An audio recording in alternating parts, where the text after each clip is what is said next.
Neat, right? Well, the cooler part is that I was using a controller to annotate it. So, why am I using a controller? Well, because of a forum post.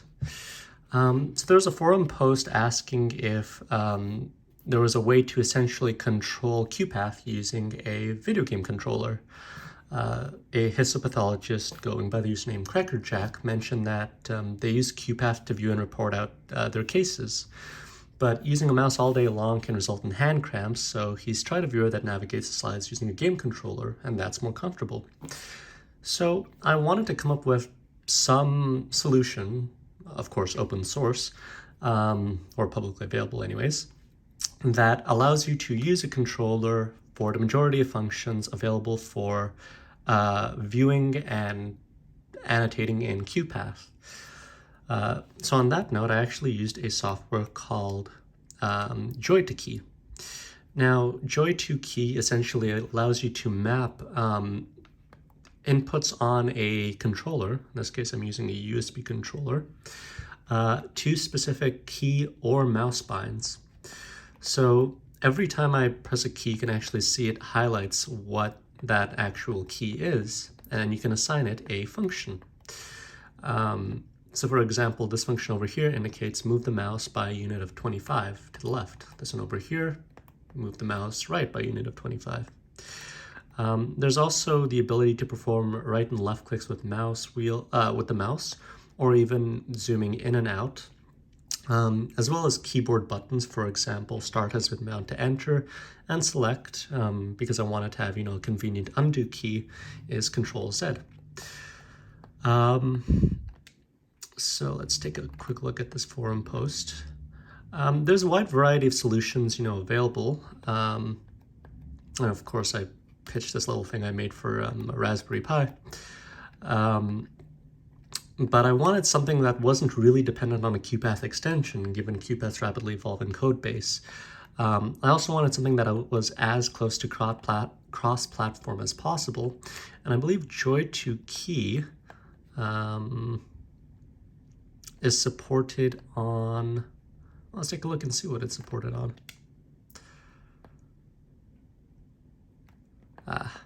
Well, unfortunately, it's supported only on Windows, so this is going to be a bit of an issue since I believe the original forum poster asked for a Mac solution, but there's plenty of other keyboard emulating software out there that they can use.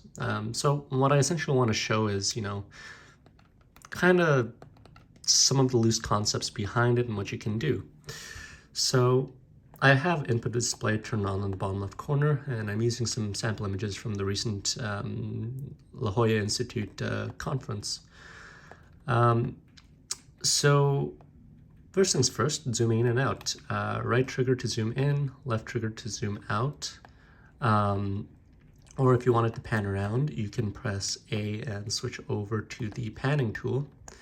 Of course, if you have a controller that has more buttons available on it, like a Nintendo 64 controller, or even a PS3 controller, something with a joystick, that added level of button combinations can yield to more things being mapped. And many things in QuPath are already hotkeyed. Like I believe the wand tool is hotkeyed for W, brush tool is for B, and pan around is for P. But given the limited number of buttons here, we'll just have A, B, left click, X is the right click. I think B and Y are currently unbound. Start is enter. Oops, don't want to make annotation properties there. And select if we wanted to ever undo an annotation. So let's see how this will fare in terms of panning around an image. We can zoom in. Right, we've got some adipocytes over here. Now, how do we actually pan around? Well, we'll hold A for the left click and then up. There's a bit of inertia in the QuPath viewer, and I think that's some kind of setting that has to be corrected if you want it to not kind of drift after you let it go. What's important to know is you can actually place or press multiple buttons simultaneously. So what I'm doing here is I'm holding down A, top right, and that allows me to move diagonally. Let's say I wanted to annotate a region of interest. Well, I could use the rectangular tool, start at the top left corner, go to bottom right, make that an annotation. brush tool as well. It'll be very kind of rigid, I guess you could say, because, you know, again, we don't have any sort of joystick, but a joystick would give us a lot more precision in terms of how we're able to control the mouse, as opposed to static keybinds or static D-pad presses. But for convenience sake, we can actually use a lot of the kind of shortcut, or not shortcuts, annotation manipulation tools available in QuPath, like the ability to fill holes. Or we can use something like the brush tool to just, you know, might be a little bit trickier,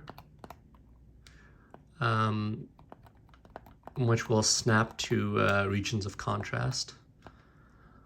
Now, one thing I might want to do is bind B or Y to the pan button so I don't have to go to the top left corner every time I want to pan around. So yeah, now we can, you know, pan around in an image. We can zoom out, do whatever needs to be done. If we're not satisfied with annotations, we can hit select, and I believe that undoes it each time. And then we can open up the analysis pane. Never actually tried double clicking. Let's see if that works. Oh, seems like it does. Yeah, so, you know, we can pan around, zoom in, zoom out, do annotations.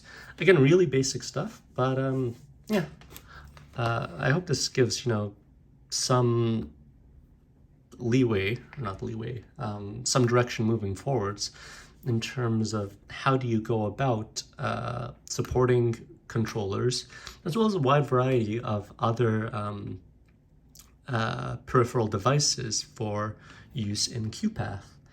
And this isn't just a QuPath exclusive feature. Again, it's emulating keystrokes and mouse combinations. So this can be applied to, you know, virtually anything really. Like, for all intents and purposes, this is being treated as simultaneously a keyboard and a mouse. Yeah, so just my 2 cents here. I'll post this on the forum and tag anyone who's interested.